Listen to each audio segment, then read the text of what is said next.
അമ്മ അറിഞ്ഞില്ലല്ലോ തന്റെ മകൻ കഞ്ചാവിന് അടിമയാണെന്ന്.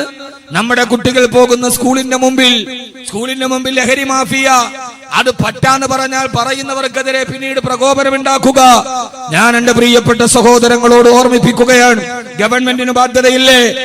പഞ്ചായത്തിന് ബാധ്യതയില്ലേ? മഹല്ല് കമ്മിറ്റിക്ക് ബാധ്യതയില്ലേ? ഇമാമിങ്ങൾക്ക് ബാധ്യതയില്ലേ? രക്ഷകർത്താക്കൾക്ക് ബാധ്യതയില്ലേ? പ്രബോധകന്മാർക്ക് ബാധ്യതയില്ലേ? ഈ ലഹരി മാഫിയുടെ കൈകളിൽ എങ്ങാനും നമ്മുടെ മക്കൾ അകപ്പെട്ടു പോയാൽ, ഉസ്താദെ എന്റെ മകൻ പെട്ടിട്ടില്ല എന്ന് നമ്മൾ ആശ്വസിച്ചാൽ, എന്റെ പ്രിയപ്പെട്ട സഹോദരങ്ങളെ, ദുരന്തങ്ങൾ നമ്മളെ തേടി വരും. അതുകൊണ്ട് നാം ചെയ്യേണ്ട ചില മുൻകരുതലുകളുണ്ട്. അള്ളാഹു മനസ്സിലാക്കാൻ ബോധം നൽകട്ടെ. ലഹരി മാഫിയ കേരളത്തിൽ പിടിമുറുക്കുന്നു. മദ്യത്തെ ആർക്കും വേണ്ട, ഇപ്പൊ എല്ലാവർക്കും കഞ്ചാവ് ലഹരിയും മതി. എന്ത് നടപടിയാണ് ഗവൺമെന്റ് എടുത്തിട്ടുള്ളത്? അതേതെങ്കിലും ഇപ്പോഴത്തെ ഗവൺമെന്റ്, ഇമ്മ LDF ഇമ്മ UDF ഏതും ആവട്ടെ, രണ്ടാലൊരു ഏത് ഗവൺമെന്റുകളാകട്ടെ, ഗവൺമെന്റുകൾ ഇത് നടപടിയായി എടുത്തിട്ടുള്ളത്. ഈ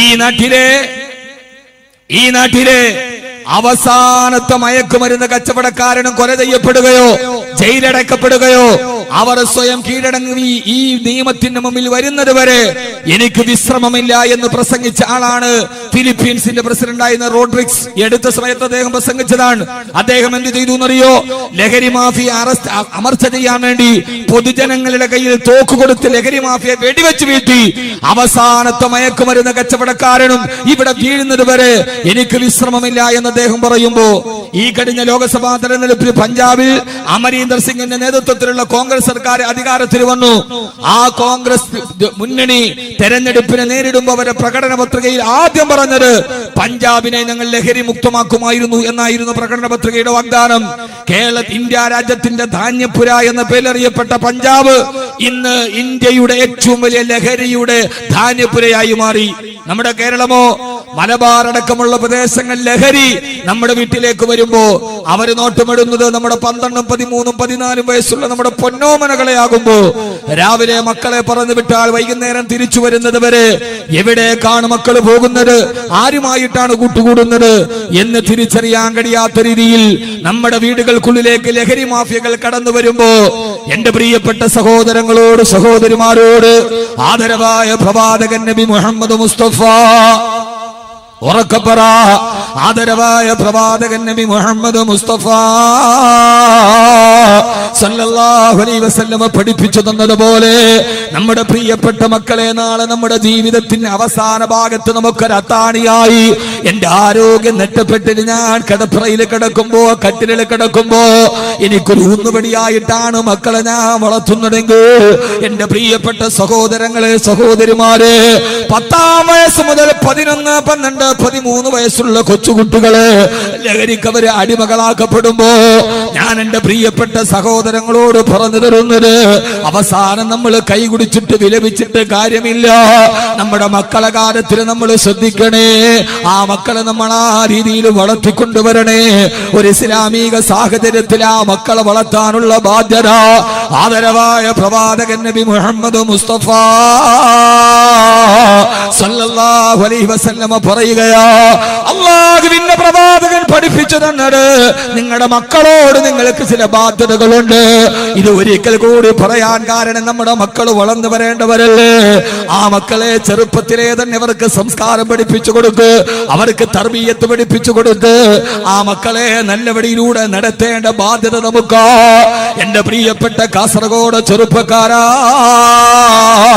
ഒരു കാലത്ത് ആവേശത്തിന്റെയും നിശ്ചയദാർഢ്യത്തിന്റെയും അടയാളമായിരുന്ന ഊടും ഉഷിരുമുള്ള കാസർഗോഡ് ചെറുപ്പക്കാര് ഇന്ന് ചെറുപ്പക്കാര് മുഴുവനും ലഹരിയുടെ അടിമകളായി ഒരുമാതിരി മന്ദതയിലോട്ട് നടന്നു പോകുമ്പോ, ഈമാനിന്റെ ആവേശമുണ്ടായിരുന്ന ഊരും ചൂരുമുണ്ടായിരുന്ന കാസർഗോഡ് ചെറുപ്പക്കാര് ഇന്ന് ആ ചെറുപ്പക്കാര് മുഴുവനും ലഹരി മാഫിയുടെ അടിമകളായി മാറുമ്പോ, മാറേണ്ട സഹോദരങ്ങള്, നമ്മുടെ ചുറ്റുപാടുകളിൽ നിന്ന് പിശാചുക്കൾ പാർക്കുന്ന വേതാള നഗരം പോലെ ഭൂമി അധപ്പതിച്ചു പോകുമ്പോ 12 വയസ്സുകാരൻ അച്ഛനാകുന്നു, കുട്ടിയുടെ ശരീരത്തിലേക്ക് കടന്നു പിടിക്കുന്ന പിതാക്കന്മാർ എല്ലാം ഒരു ഇറച്ചി കച്ചവടം പോലെ അധപ്പതിച്ചു പോകുമ്പോ, നമ്മുടെ മക്കൾ മുഴുവനും നമുക്ക് പോലും അറിയാൻ കഴിയാത്ത രീതിയിൽ വഴിപടച്ചു പോകുമ്പോ, ഞാൻ ഈ അടുത്ത സമയത്ത് കുറെ വർഷങ്ങൾക്ക് മുമ്പ് തിരുവനന്തപുരം ജില്ലയിലെ ഒരു സ്ഥലത്ത് പ്രഭാഷണത്തിന് പോകുമ്പോ എനിക്കുണ്ടായ ഒരു അനുഭവം ഞാൻ പങ്കുവെക്കട്ടെ. അവിടെ ആ പരിസരത്ത് ഞാൻ അവിടെ വീട്ടിലൊരു ഭക്ഷണത്തിന് പോയി. ആ ഭക്ഷണത്തിന് പോകുമ്പോ ഒരു 35-40 വയസ്സുള്ള ഒരു ഉമ്മയുണ്ട് അവിടെ. അവരവിടെ ഭക്ഷണം എനിക്ക് നിർബന്ധമായിട്ട് ഭക്ഷണം അവിടെ വേണമെന്ന് ക്ഷണിച്ചിട്ട് അവിടെ പോകുമ്പോ ഭക്ഷണമെല്ലാം കഴിഞ്ഞ് ഇറങ്ങാൻ പോകവേ അവരുടെ മകൻ വന്നു. അവര് പറഞ്ഞു ഉപ്പ മരിച്ചുപോയി. പക്ഷേ +1 പഠിക്കുന്ന ഒരു കുട്ടിയുണ്ട്, കണ്ടാല് ആപ്പിള് പോലെ തുടുത്തിരിക്കുന്ന എത്രയോ സൗന്ദര്യമുള്ള ഒരു കുട്ടിയാ. അവന്റെ തോളത്ത് കൈയിട്ടിട്ട് ഞാൻ പറഞ്ഞു, മോനെ ഉപ്പ മരിച്ചുപോയി. സുന്ദരിയായ ഉമ്മ ഒരു പുനർവിവാഹം പോലും ആലോചിക്കാതെ ജീവിക്കുന്നത് നിനക്ക് വേണ്ടിയാണ്. അതുകൊണ്ട് ഉമ്മയെ കഷ്ടപ്പെടുത്തരുത്, ഉമ്മയെ ദുഃഖിപ്പിക്കരുത്. എന്നാ കുഞ്ഞിന്റെ തോളത്ത് കൈയിട്ടിട്ട് ഞാനൊരു ഉപദേശം കൊടുക്കുമ്പോ വാതിലിന്റെ പുറകിൽ നിന്ന് ഒരു വല്ലാത്ത പൊട്ടിക്കരച്ചില് കേട്ടു. ഉമ്മ ഇരുന്നിട്ട് പൊട്ടിക്കരയുകയാണ്. ഞാനോത്തു ഭർത്താവിനെ കുറിച്ച് എന്റെ പിതാവിനെ കുറിച്ച് പറഞ്ഞപ്പോൾ ഉണ്ടായ ഒരു ദുഃഖമായിരിക്കാം. എന്റെ കൂടെ ഉണ്ടായിരുന്ന ഖത്തീബിനോട് പറഞ്ഞു, ഉസ്താദിനോട് എനിക്ക് ഒറ്റക്കൊന്ന് സംസാരിക്കണം. ഞാനും ആ ഖത്തീബും കൂടി വെളിയിലോട്ട് വരുമ്പോ അവര് വന്നിട്ട് എന്നോട് പറഞ്ഞത്, ഉസ്താദേ, ഞാൻ ചോദിച്ചു എന്തിനാ കരയുന്നത്? ചെറുപ്പത്തിലെ വൈദ്യം വന്നാലും അള്ളാഹു നല്ലൊരു പൊന്നുമോനെ തന്നിട്ടുണ്ടല്ലോ. ആ പ്രിയപ്പെട്ട ഉമ്മ പറഞ്ഞത്, ഉസ്താദേ, എന്റെ ഏറ്റവും വലിയ ദുഃഖം ഇന്നെന്റെ ആ മകനാ. എന്താന്ന് ചോദിച്ചപ്പോ അവര് പറഞ്ഞ വാക്ക് കേട്ടിട്ട് ഞാൻ അറിയാതെ തലകുനിച്ചു പോയി. എങ്ങനെയാ ഉസ്താദിനോട് പറയാ? ഉസ്താദേ, രാത്രിയിൽ എന്റെ ബെഡ്റൂമിന്റെ കുറ്റിയിടാതെ കിടക്കാൻ എനിക്ക് പേടിയാ. ആരെ പേടിച്ചിട്ടാ? അപ്പുറത്തെ കള്ള് കച്ചവടക്കാരനെയല്ല, ചന്തയിലെ നൊട്ടോറിയസ് ക്രിമിനലിനെയല്ല, അപ്പുറത്ത് കിടന്നുറങ്ങുന്ന എന്റെ +1 പഠിക്കുന്ന മകനെ പേടിച്ചിട്ട് കുറ്റിയിടാതെ കിടക്കാൻ എനിക്ക് പേടിയാ. ഏത് സമയത്തും അവൻ എന്റെ ശരീരത്തിലേക്ക് തുറിച്ചു നോക്കുകയാ. ഏത് സമയത്തും ഞാൻ മീൻ വെട്ടാനിരിക്കുമ്പോ, അടുക്കളയിൽ ഇരിക്കുമ്പോ, അടുക്കള പണി ചെയ്യുമ്പോ എന്റെ വസ്ത്രാഞ്ചലങ്ങൾ മാറിപ്പോകുമ്പോ എന്റെ ശരീരത്തിലേക്ക് ഒരു വല്ലാത്ത നോട്ടം നോക്കുന്ന മകനെ എനിക്ക് പേടിയാന്നാ കേരളത്തിന്റെ ഉമ്മ പറയുമ്പോ, എന്റെ പ്രിയപ്പെട്ട സഹോദരാ സഹോദരി, ഞാനിതൊക്കെ പറയുന്നത് കേരളത്തിന്റെ ഇടുക്കി ജില്ലയിലെ തേക്കടി എന്ന വിനോദസഞ്ചാര കേന്ദ്രത്തില് 19 വയസ്സുകാരി പെണ്ണിനെ മാനഭംഗന്തയില് ആരോ അവളെ കരുത്ത് ഞെരിച്ചു കൊന്നിട്ട് അവളുടെ തല ഒരു വൃക്ഷത്തിന്റെ പൊത്തിലേക്ക് കുത്തിക്കയറ്റിയത്രേ. അവസാനം പ്രതി അറസ്റ്റ് ചെയ്തു. ആരെന്നറിയോ? ആ 9 വയസ്സുകാരി പൊന്നുമോളുടെ കൂടെ സ്കൂളിൽ പോകുന്ന ഒരേ ഓട്ടോറിക്ഷയിൽ സഞ്ചരിക്കുന്ന തൊട്ടടുത്തുള്ള 14 വയസ്സുകാരനാണ് പ്രതി. പ്രതിയെ കൊണ്ടുവന്ന് പോലീസ് ഉദ്യോഗസ്ഥർ ചോദിച്ചു, നിനക്ക് 9 വയസ്സുള്ള അടുത്തിരിക്കുന്ന പൊന്നുമോളോട് ഈ ചിന്ത തോന്നാൻ കാരണമെന്തെന്ന് ചോദിക്കവേ ആ കുട്ടി പറഞ്ഞ മറുപടി ഓരോ മാതാപിതാക്കളോട് ഞാൻ പങ്കിടുകയാണ്. ആ കുട്ടി പറഞ്ഞു, എനിക്കെന്റെ സഹപാഠിയോട് ഇത് തോന്നാൻ കാരണം വാപ്പ മദ്യപാനിയാണ്. വൈകുന്നേരം മദ്യപിച്ചിലേക്ക് കെട്ട് വാപ്പ ഒരു CD-യുമായിട്ട് വരും. രാത്രി വാപ്പയും ഉമ്മയും അത് ഒന്നിച്ചിരുന്നിട്ട് ബ്ലൂ ഫിലിമിന്റെ CD കാണാറുണ്ട്. അടുത്ത് കിടന്നിട്ട് ഉറക്കം നടിച്ചിട്ട് പലപ്പോഴും ഞാനിത് കണ്ടിട്ടുണ്ട്. മാതാപിതാക്കളില്ലാത്ത സമയത്ത് ആ CD ഞാൻ പലപ്പോഴും പ്ലേ ചെയ്ത് കണ്ട് അതിൽ നിന്നാണ് എന്റെ വികാരങ്ങൾ വഴിതെറ്റി പോയതെന്ന് കേരളത്തിന്റെ 14 വയസ്സുകാരൻ പോലീസ് ഉദ്യോഗസ്ഥരോട് മറുപടി പറയുമ്പോ ആർക്ക് നേരെയാണ് വിരൽ ചൂണ്ടേണ്ടത്? ഈ 14 വയസ്സുകാരൻ വഴിപടച്ചു പോയപ്പോ അവനെയാണോ കല്ലെറിയേണ്ടത്? അതല്ല, അവന്റെ മനസ്സിലെ അനാശാസ്യത്തിന്റെ വിത്തുകൾ പൂകിയ മാതാപിതാക്കളെയാണോ കല്ലെറിയേണ്ടത്?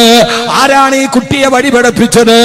അതുകൊണ്ടാണ് ഖുർആൻ പറയുന്നത്, നാളെ പരലോകത്ത് പടച്ചറപ്പിന്റെ നരകത്തിന്റെ മുമ്പ് ചില മക്കൾ അല്ലാഹുവിനോട് പറയുമത്രേ, അല്ലാഹുവേ, ചില മക്കളെ അല്ലാഹു നരകത്തിന്റെ അഗാധമായ തീനാളങ്ങളിലേക്ക് വലിച്ചെറിയാൻ പോകുമ്പോ ആ മക്കള് പറയും, അല്ലാഹുവേ റബ്ബനാ ആതിഹിം ളഅഫൈൻ മിനൽ അദാബ് വൽഅൻഹും ലഅനൻ കബീറാ. പടച്ചവനെ, ഞങ്ങളെ വഴിപടപ്പിച്ചത് ഈ മാതാപിതാക്കളാണ്, ഞങ്ങളെ വഴിതെറ്റിച്ചത് ഞങ്ങളുടെ മാതാപിതാക്കളാണ്.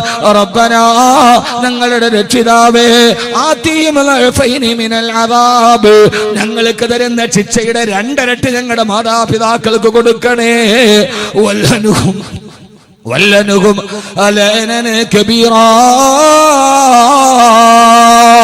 അല്ലാഹു ആ സമൂഹത്തെ ശപിക്കുമെന്ന് ഖുർആൻ പറയുമ്പോ എന്റെ പ്രിയപ്പെട്ട സഹോദരങ്ങളെ, നമ്മുടെ മക്കൾ വളർന്നു വരുന്നത് പിശാചുക്കൾ പാർക്കുന്ന ഒരു നഗരത്തിലാണ്.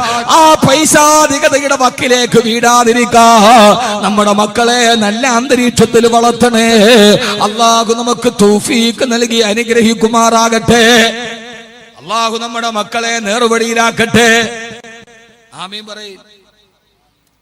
ആമീൻ പറയാത്തോണ്ട് എനിക്ക് തോന്നുന്നു എല്ലാവരും മക്കൾ നല്ല നേർവഴിയിലാണെന്നാണ്. ആണോ? ആണെങ്കിൽ അൽഹംദുലില്ലാ, അല്ലാഹുവിനെ നിലനിർത്തി തരട്ടെ. അല്ലെങ്കിൽ പിന്നെ ആമീൻ പറയാത്തതിന് ഇപ്പൊ എന്ത് പറഞ്ഞാലും അവൻ നന്നാവണ കോളൊന്നും ഇല്ല എന്ന് മനസ്സിൽ കരുതിയിട്ടാണ്. ആ രീതിയിൽ വഴിവെറ്റിപ്പോ രണ്ട് സാധ്യതയാണ്. ഒന്നുകിൽ അവര് നല്ല മക്കളാണ്, അല്ലെങ്കിൽ ഇനി എന്തായാലും ഇനി അവൻ തിരിച്ചു വരൂല എന്ന നിരാശയാണ്. രണ്ടാലൊന്നുണ്ടാവാം. അള്ളാഹു നമ്മുടെ മക്കളെ നല്ല മക്കളാക്കി തരട്ടെ. അതിനെന്താ ചെയ്യുക? വേറെ കുറെ നമ്മൾ വായിട്ട് പറഞ്ഞിട്ട് കാര്യമില്ല. ഇനിയുള്ള തലമുറയെങ്കിലും നന്നാവണം. അതിനാദ്യം ചെയ്യേണ്ടത് എന്താ? ഒന്ന് രണ്ട് കാര്യങ്ങൾ ഞാൻ പഠിപ്പിച്ചു. ഹബീബായ റസൂലുള്ളാഹി സ്വല്ലല്ലാഹു അലൈഹി വസല്ലം ഇനിയുള്ള മക്കളുടെ കാര്യത്തിൽ 11 വയസ്സാകുമ്പോൾ മക്കൾ വഴിതെറ്റാൻ തുടങ്ങും. നമ്മുടെ കുട്ടികൾ സിഗരറ്റ് വലിക്കുന്ന കണ്ട അപ്പോഴേ തീരുമാനിച്ചോണം ഇവൻ ആരുടെ വലയത്തിൽ പെട്ടിട്ടുണ്ട്. നമ്മുടെ കുട്ടി കഞ്ചാവ് വലിക്കുന്നത് കാണണ്ട, കള്ളു കുടിക്കുന്നത് കാണണ്ട, അവൻ സിഗരറ്റ് വലിക്കുന്നത് ഉപ്പയോ ഉമ്മയോ കണ്ടാൽ അപ്പൊ നിങ്ങൾ എന്നാ മനസ്സിലാക്കേണ്ടത്? ഇവൻ വേറെ ഏതോ ഒരു കൂട്ടുകെട്ടിലോ ഒരു സ്വാധീനത്തിനോ ഇവൻ വഴങ്ങിയിട്ടുണ്ട്. അതൊരു അടയാളമാണ്. അപ്പോഴേ നമ്മുടെ കുട്ടികളുടെ കാര്യത്തിൽ നിതാന്ത ജാഗ്രത പുലർത്തണം. നമ്മെ സംബന്ധിച്ചോളം കാസർഗോഡ് പ്രദേശത്ത് മാത്രമല്ല, കേരളത്തിന്റെ എല്ലായിടത്തും. എല്ലാവരും പറയും കാസർഗോഡ് ലഹരി മാഫിയ. അല്ല, എല്ലായിടത്തും ഉണ്ട്, ഒരിടത്തൊന്നുമല്ല. ഇതിനേക്കാൾ കൂടുതലുണ്ട് അടുത്ത ജില്ലകളിൽ. പക്ഷേ നമ്മൾ അറിയുന്നില്ല എന്ന് മാത്രം. സ്കൂളിന്റെ മുമ്പിലുള്ള പെട്ടിക്കടകളിൽ പോലും ഒരു സൈസ് കോളയുണ്ട്, എത്ര പെപ്സി. ആ പെപ്സി ഒറിജിനൽ പെപ്സി അല്ല, അതിന്റെ ഉള്ളിൽ ഒരു ഗുളിക കലർത്തും. അത് കുടിക്കാൻ കുട്ടികളുടെ തിരക്കാണ്. ഒരു പ്രാവശ്യം കുടിച്ചാൽ അവൻ പിന്നെ അത് കുടിക്കാതിരിക്കില്ല. ആ രീതികളിൽ സ്കൂളുകൾ കേന്ദ്രീകരിച്ച് നടക്കുന്ന വാണിഭങ്ങൾ, ഇതൊന്നും നമ്മൾ അറിയുന്നില്ല. നമ്മുടെ കുട്ടികളെ ഇതിനേറ്റവും പ്രധാനപ്പെട്ട ഒരു വഴി നമ്മുടെ കുട്ടികളെ ഖുർആൻ പറഞ്ഞതുപോലെ വളർത്തുക എന്നതാണ്. അള്ളാഹു നമുക്ക് നമ്മുടെ കുട്ടികളെ അങ്ങനെ വളർത്താൻ തൗഫീക്ക് നൽകട്ടെ. നമ്മളാകെ മക്കളുടെ കാര്യത്തിൽ ബോധവാന്മാരാകുന്നത് ഒരു 10-15 വയസ്സായി, SSLC ഒക്കെ കഴിഞ്ഞു. ശ്രദ്ധിക്കണം നമ്മൾ. നമ്മുടെ കുട്ടികൾ രാത്രി വീട്ടിൽ വരാതായി, വൈകി വരാൻ തുടങ്ങിയാൽ അപ്പോഴേ നിങ്ങൾ മനസ്സിലായിക്കോണം ഇവൻ വീട്ടിൽ നിന്ന് പോലും അകന്നു പോകുന്ന ഒരു കൂട്ടുകെട്ടിൽ ഇവൻ പെട്ടിട്ടുണ്ട്. ഉപ്പമാരെ, ഉമ്മമാരെ, മക്കളെ രാത്രിയായാലും വീട്ടിൽ വരാത്ത മക്കൾ ഇശാ നമസ്കാരം കഴിഞ്ഞ് അത്താഴം കടിക്കുമ്പോൾ നമ്മുടെ കുട്ടികൾ നമ്മുടെ കൂടെ അത്താഴം കടിക്കാൻ നമ്മൾ നിർബന്ധത പുലർത്തേണ്ടതുണ്ട്. അത് ഉസ്താദ് ഈ കാലഘട്ടമല്ലേ, വെക്കേഷൻ അല്ലേ, അവന് 12 മണി വരെ ഇരിക്കട്ടെ, പാടില്ല. നമ്മുടെ മക്കൾ അത്താഴം കടിക്കുമ്പോൾ നമ്മുടെ കൂടെ ഉണ്ടാവണം. അങ്ങനെയാണോ എന്ന് നിങ്ങളൊന്ന് ചിന്തിക്കുക. അത്താഴം കടിക്കാൻ ഞാൻ വേറെ എന്നും പറഞ്ഞത് തന്നെ പറഞ്ഞെന്തിനാണ്? അത്താഴം കടിക്കാൻ നമ്മുടെ വീട്ടിൽ നമ്മുടെ മക്കൾ ഉണ്ടാകണമെന്ന ഒരു നിർബന്ധ ബുദ്ധി നമുക്കില്ല. നമ്മൾ പരമാവധി അഴിച്ചുവിടുകയാണ്. പെണ്ണുങ്ങൾ ബദ്ധ ശ്രദ്ധാലുക്കളല്ല. കഞ്ചാവ് മാഫിയ എന്നത് ഏറ്റവും വലിയൊരു വലയാണ്. അവരാരെയും മിനിങ്ങാന്ന് 4 ദിവസം മുമ്പ് ഇടുക്കി ജില്ലയിൽ, എന്റെ വീട് ഇടുക്കി ജില്ലയിലാണ്, അവിടെ 2 പെൺകുട്ടികളെ, കഞ്ചാവ് കാരിയർമാരായ 2 പെൺകുട്ടികളെ പോലീസ് പിടിച്ചു. ഒരു പെൺകുട്ടി കണ്ണൂർ ജില്ലയിൽ നിന്നാണ്, പിടിക്കുന്നത് ഇടുക്കിയിൽ നിന്നാണ്. ആ കുട്ടിയെ കുറിച്ചുള്ള വാർത്തകൾ വരുമ്പോ അവള് കണ്ണൂർ ജില്ലയിലെ തളിപ്പറമ്പിനടുത്തുള്ള ഒരു സ്ഥലത്ത് മാന്യമായി ജീവിച്ച ഒരു കുട്ടി, ഭർത്താവ് ഗൾഫിലാണ്.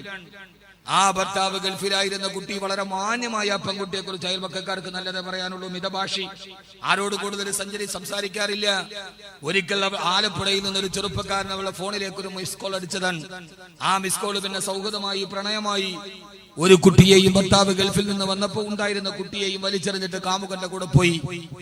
ആ പെണ്ണിനെ പിന്നെ ആളുകൾ അറിയുന്നത് പിന്നെ ഒരു വിവരമില്ല. പിന്നെ അവൾ കഞ്ചാവ് കച്ചവടക്കാരന്റെ കാരിയറായി മാറി. കണ്ണൂർ ജില്ലയിലെ തളിപ്പറമ്പിനടക്കുള്ള ഒരു ഗൃഹാന്തരീക്ഷത്തിന്റെ ഉള്ളിൽ സ്വസ്ഥമായി തന്റെ ഭർത്താവിന്റെ കൂടെ നാട്ടുകാർക്കും അയൽവക്കക്കാർക്കും നല്ല അഭിപ്രായത്തോടെ ജീവിച്ച ഒരു പെൺകുട്ടിയെ കഞ്ചാവ് കച്ചവടവുമായി ബന്ധമുള്ള ഒരാൾ മിസ്കോളിലൂടെ പരിചയപ്പെട്ടപ്പോ എങ്ങനെയാണ് അച്ചടക്കമുള്ള ആ പെൺകുട്ടി പിന്നെ കഞ്ചാവിന്റെ കാരിയറായി മാറിയത് എന്ന് ചിന്തിക്കുമ്പോ ഞാൻ ഈ വിഷയം പറയാൻ കാരണം നമ്മുടെ സമൂഹത്തെ മുഴുവനും ചൂഴ്ന്നു നിൽക്കുന്ന ഒരു വലയുണ്ട്. അറിയാതെ തൊട്ടുപോയാൽ മനുഷ്യനെ മുഴുവനും ചുറ്റി വരയുന്ന ഒരു വല. ആ വലയിൽ പെട്ടവര് പിന്നെ എഴുന്നേറ്റ് വന്നിട്ടില്ല. അതുകൊണ്ട് നാം എല്ലാവരും നിതാന്ത ജാഗരൂകരാകേണ്ടത് ഭരണകൂടം. ആ ഭരണകൂടം മുഴുവനും നോക്കേണ്ടത് ഭരണകൂടത്തിന്റെ ശ്രദ്ധ പറയേണ്ടത് ഇനിയിപ്പോ വിളിച്ചതാരാ, അത് പെണ്ണാണോ അല്ല ചാനലുള്ളവളാണ്, അത് കഴിഞ്ഞ് പോയി, അത് കഴിഞ്ഞ് മൂന്നാം വാദ്യം കഴിഞ്ഞ് ഇനിയിപ്പോ അത് വിട്ടിട്ട് ലഹരിയുടെ കാര്യത്തിലേക്ക് നടന്നു പോകുന്ന ഈ സമൂഹത്തിനെ പ്രതിരോധിക്കാൻ ഗവൺമെന്റ് നടപടിയെടുക്കണം, ഭരണകൂടം നടപടിയെടുക്കണം, മഹല്ല് കമ്മിറ്റികൾ ബോധവൽക്കരണ ക്ലാസുകൾ നടത്തണം, ഇമാമിയങ്ങൾ